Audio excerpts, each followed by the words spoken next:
Morning, everyone. Nice to see you, despite of all the difficulties. And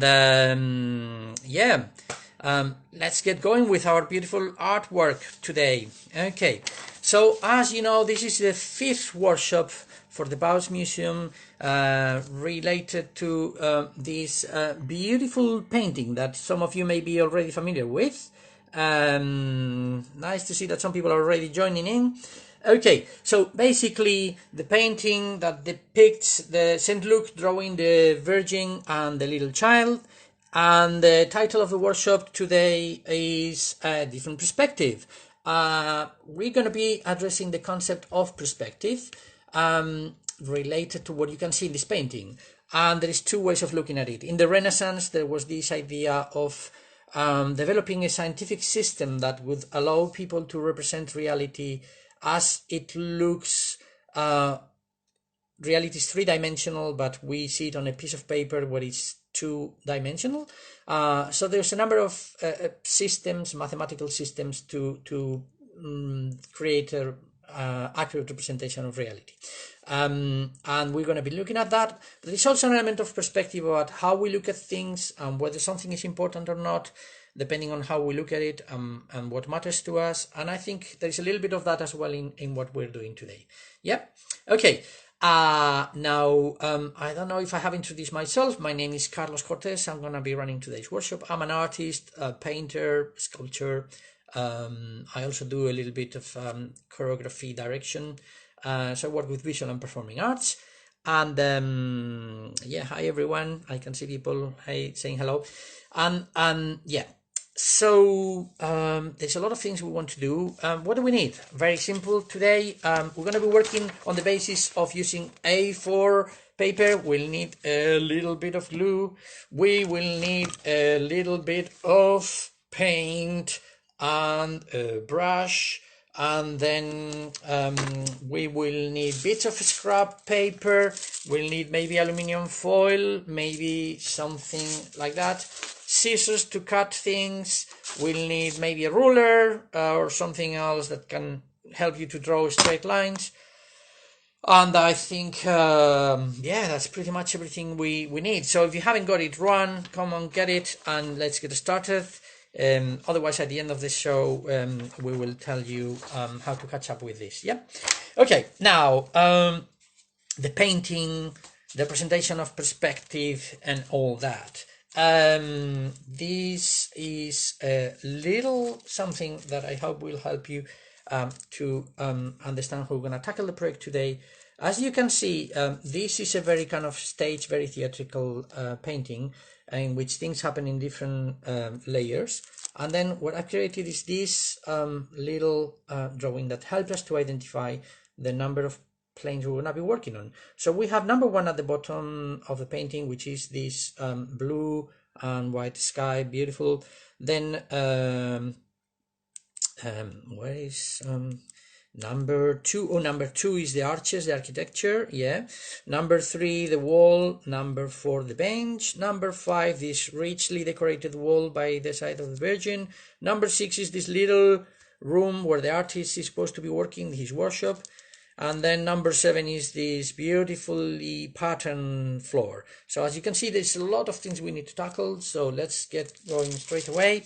And first of all, I'd like to see what we do with this piece of paper.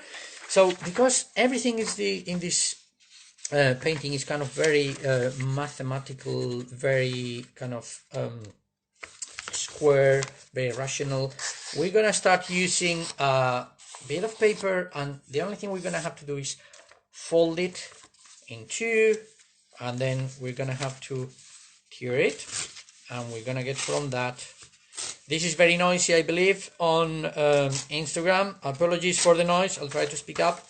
Then we do the same again with a bit of paper, and we get another two bits, and as we keep going, we'll get all the little bits that we need for our beautiful painting, which is going to be a kind of collage. Yeah. And then from these other bits, we're gonna do another. This one, this time we're going in a vertical direction like that. Yeah. and we're gonna get these bits of paper. Yep, okay. I know it's noisy, I know, but it has to be done. You could obviously do this using your scissors if that's something you prefer that. So yeah, that's about that. And now we have all the elements that we're gonna be needing for our workshop. We're gonna start with the sky thing, and for the sky, what we are, I think there's a glare coming from the back, so maybe I'm going to try to do it like that. Okay, so we're going to use a little bit of paint, and we're going to use a very simple technique, which is basically we put a little bit of paint on the top of the paper, and what we're going to do is we are gonna, with a relatively wet brush, we're gonna spread the paint from side to side, and we're gonna keep going down in a way that allows us to create that effect of the light disappearing. Yeah. Ideally, you want to do this on top of another piece of paper, scrap paper, so that you don't paint over the table, because it is an important thing that you can go all the way side to side, and you can keep going till the edge of the painting. It's important to do it in a kind of completely horizontal way. Yeah, going from one side to side. It's difficult to do it like that, so I'm going to carry on. I hope you will forgive me. I'm going to carry on going like this. We're going to create a very quick interpretation of what that sky could be. So you don't add any more paint, you just keep adding water, and then you will get this kind of transition from dark to light. Okay, that's one example. Obviously, if you have time and you want to work and make it more sophisticated, you can add more colors, like here where you have dark blue and then light blue and then yellow and then white. Or you can, has more paint, is more kind of solid. This is a bit more similar to the one we just did, a bit lighter in color, but you see, but we've added a little bit of yellow at the end. So yeah, it's a little bit up to you how you want to tackle that, how sophisticated, how rich you want to do your sky, and that would be then our beautiful sky, quickly done. And yeah, see how that goes for you. Now we're gonna move into number two. Number two level was the arches. Yeah, this architectural feature that allows us to kind of separate the interior from the exterior, and that also creates a kind of frame for the figures to relate to. Now I've chosen for this one a different color paper, which is something that if you do that, I think it just helps you to add contrast straight away without having to worry too much. But you could also how would I say that? You could also paint the whole piece of paper with an abstract pattern or whatever, and then we will do the drawing and cutting, and it will look very striking as well. So we're gonna draw 3 arches. We're gonna do it freehand. It doesn't have to be beautiful. It can be really wobbly. It can be not perfect at all, but we just want to make something that looks like arches. Okay, so that's more or less what we've been trying to do, and now I'm going to show you an example that I have already started developing before. So once you have drawn your lines, yeah, you can cut them out. I'm going to do the final cutting out with this one, and then you will have your arches that are going to separate the front from the back, the room from the landscape. Okay, so those are our beautiful arches now. And then if we take one of these bits of sky that we have created before, you already can see how it makes a difference. Yeah, I think it's great how you can you get a sense of perspective of things going into a different plane. So we have 1, 2. So we're doing well, but there is plenty more to do. So keep up with us. Now we're going for number 3. If you remember, we've done these little bits that were a bit narrower, and those ones we can use as a template for creating what would be in the painting. We have the wall here and the bench here, yeah? And so what you can do is you can take one of these, and then you can take one bit of packaging, and then you use your bit of paper as a template, and then you start cutting around. I can't do it reverse, sorry, my powers are not so big. So we start cutting, and then we're gonna get what could be our wall.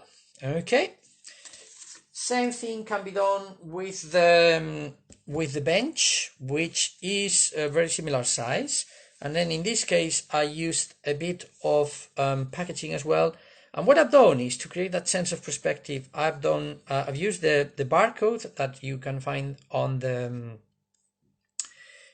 the cereal package, and then I've cut it with this angle so that it feels like it's going a little bit like that, and that will make sense once we put it all together in our painting. Yeah. Now okay, we do well. Now we're going to this richly decorated wall, which is something that in this time and age, fabrics, richly decorated fabrics, were used to display power, to create a sense of wealth, or in this case of a spiritual, something that is really important. So so that's what they used to do. The way my change of perspective in this case would be that I'm gonna be using something that really matters to me, that is important to me. And what I've done is all the packaging of cereals, or pizza. We have pizza in my family on the weekends, and it's an important moment. So I've taken all this packaging, which is something that, yeah, it matters to us, and then I've used it. So you remember that we did this bits of paper, which is a quarter of the A4. So I've used that as a template, and then I cut out a bit of cereal box, and then I've started cutting strips and adding them and creating a rich pattern that I think is quite lovely. Okay, so I can show you a little bit how to do that. So you take a little bit of aluminum foil, and you just cut a little strip, and then we glue it, yeah, and then we will stick it. I'm going for a kind of very geometric pattern in my own richly decorated fabric, yeah. So I've just added this one, and then I can fold this or cut it, whatever I prefer, and then that's one way of doing that. I have also got somewhere, I mean, as I said, I've gone for a very kind of geometric pattern, but then there's also the possibility you could do something like flowers, yeah, and anything that is a pattern that you like. If you like something more organic, you just have to do plenty of them, and then add them, stick them one on top of the other. I suggested foil because it has this shiny element, but there is also the things like chocolate wrappings or anything that is shiny, really, that you can find around the house. That would be an interesting thing to use. So we have now this, as you can see, it can be flowery, it can be geometric, but we have a richly decorated pattern that we can build on. If you want to work with maybe with your family or with your friends, you can just decide, okay, we're gonna do this, we're gonna you can cut strips, you can cut flowers, and we can keep adding things and you get a very nice pattern at the end. Yeah. So we've gone to I think that is number 5, isn't it? Yeah. Okay, now we get now to a very kind of, this is complicated. This is well, it's where you need to use a little bit of your brain, which sometimes is not always there, is it, the brain? But hopefully we can find it today. So I've done this little thing that shows how perspective works in this drawing. So it takes a while to work it out, but you can see how the floor creates some patterns, yeah, and how those patterns go like that, yeah. Okay, so this, why do you do that? How do you decide how to create those lines? There's a kind of rule which is based in something called vanishing point. The vanishing point is means a point where all the lines in one plane will join together. Yeah, you can think of how when you go, you look at a rail track and you see two lines that are actually parallel, but if you look at the distance, they seem to come together in one place. Yeah, so that's a similar principle for the Renaissance perspective device. So we're gonna do something very simple, which is you're gonna take a piece. This is half of A4, as you can see. We're always working on a very basic thing, which is A4 piece of paper, and cutting it half, quarter, whatever. Now we're gonna use our fingers, which is a very easy rule. We don't need any kind of sophisticated dimensions, and we're gonna make marks every 2 fingers at the bottom of the page. Yeah, that's great. So we have that already, and then we will do the same sideways. But when we're going sideways, we're going to work with maybe 2.5, then 2, then 1.5, then 1.25, and so on and so forth until you get to the top. What that does is it creates that sense of the floor going into the distance. Yeah. Once we've done that, then we join our piece of paper with an A4, a full A4, and then we draw a dot wherever we want. It doesn't need to be anything specific. You can really choose. I've put it kind of middle of the page, but it could be anywhere really. It just gives you a different sense of perspective. And from there, what we're gonna do is we're gonna draw lines that join that dot with our marks here at the bottom of the page. So I'm going to have to use a ruler for that, and a pen, and I'm going to have to do it on the table. I cannot do it you know, vertically, but let's go for it quickly. I'll give you just an example and then we will take it from there. Okay, so I'm going to draw a line, and then I'm going to draw another line, and then I'm going to draw another line. Oops, I moved it. Okay. And so basically when you're doing that, what you're doing is from the bottom of the page to the line where all the lines join together, and just keep drawing those lines. Yeah. Then you're going to have to do the same thing going sideways, and then you will end up with something similar to this. After that, what I've done is I have used different colored papers to let's say decorate each one of those tiles.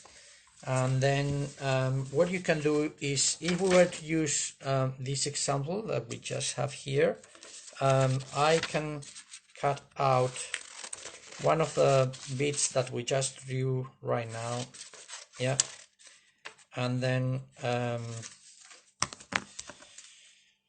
so that's my bit of perspective floor.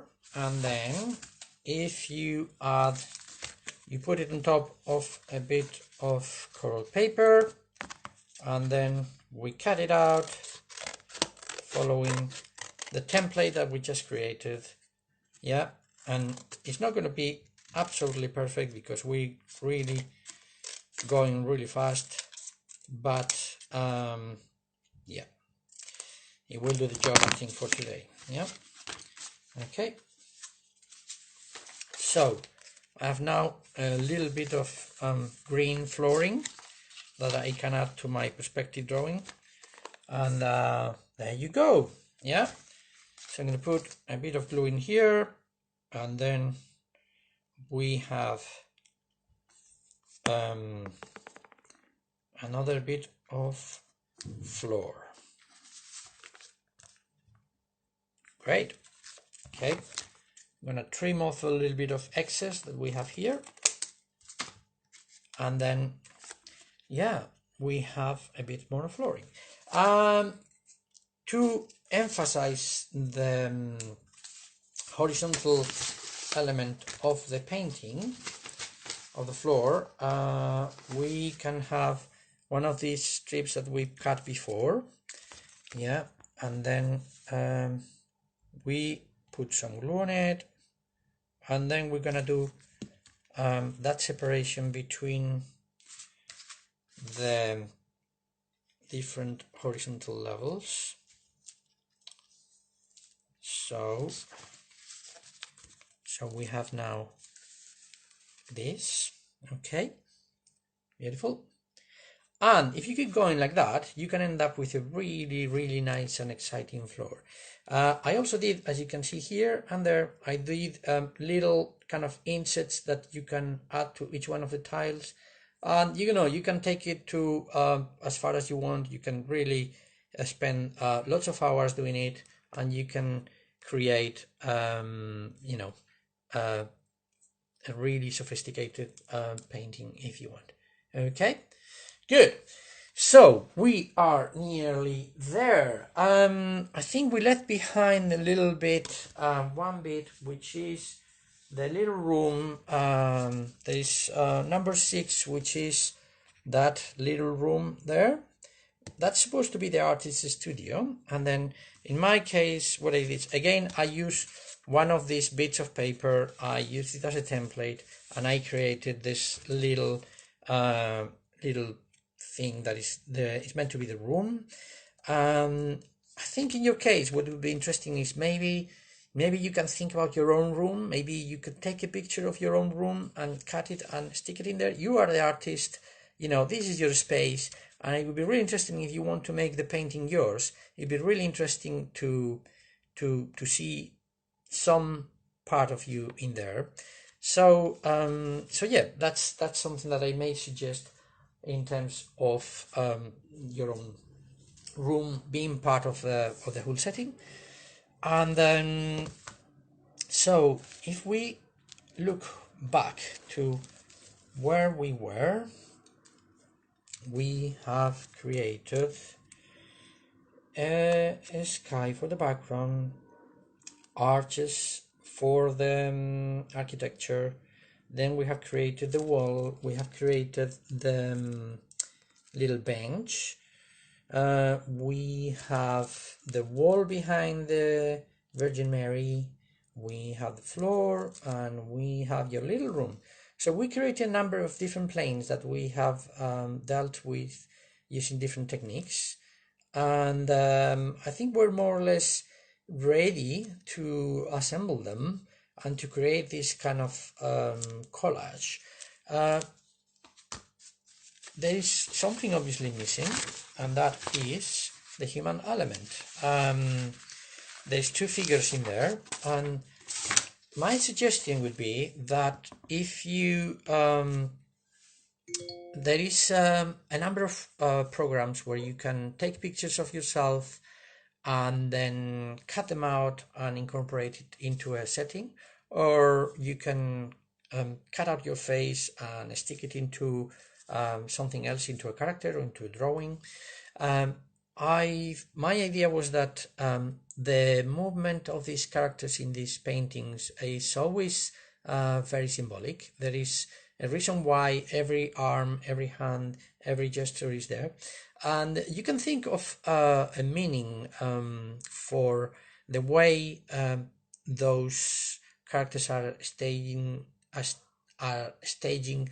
the scene in this painting, and what would your characters be doing in your own painting, and what would the meaning of their movement be.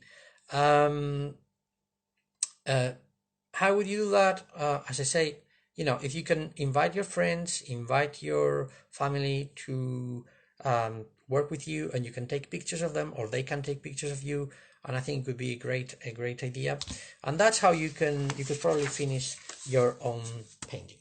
Now, we're gonna start adding all the different elements so that we have the final painting in front of you. That's very nice. I just dropped one of my props, so that's going to be interesting now. Okay, and now we're going to start with that bit of sky, you remember. So we're going to start sticking it to the one bit of paper where everything is going to come together. Yeah. So we're going to have our sky at the back, and then a bit more glue here, and that's gonna be our sky. And do a little bit of gluing, trying to go through the different stages so that you can do a much better work when you're working at home. And now we have those arches. Yeah, I mean, at the moment, I don't know what you're doing, whether you're still following this step by step or whether you are still concentrating one of the bits. But either way, we're gonna try to make it come together in time. Okay, now I'm gonna put that little bit of wall in there, and then I'm gonna put my bench in there. I'm a little bit guessing where things go. Maybe, oh, sorry, I made a mistake. We worked in a way, but then when the final stages go, this has to go first, because obviously the other things sit on top of it. So I was going in the wrong direction. So so after the arches and the architecture, we're gonna do the floor, because all the other things go on top of it. I don't know how I could forget. Okay, now we're gonna put a bit of a wall.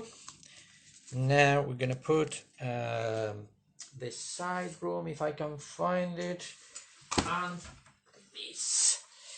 Okay, so so this is the side room. You remember? Hopefully, I'd like to see, I don't know, your desk, your bed, whatever you think is important to you. Yeah, and then we're gonna have that in there. So as you can see, things are coming together nicely. Okay, now we're gonna have a little bench with our barcode, which is a very Renaissance thing, isn't it? Barcodes. No, they were not around in the Renaissance, sorry. I'm making it up. Now we have a bench, and now we have the wall, the richly decorated wall. I think we're getting there, aren't we? We're nearly there. Okay, so richly decorated wall in place. Good. Okay. So how does that look? Yeah. It's looking good. Thank you. Thank you for your comments. Now, obviously this is all right, but there is an important element missing, and the element that is missing is our figures. As I said, I invited you to create your own characters, and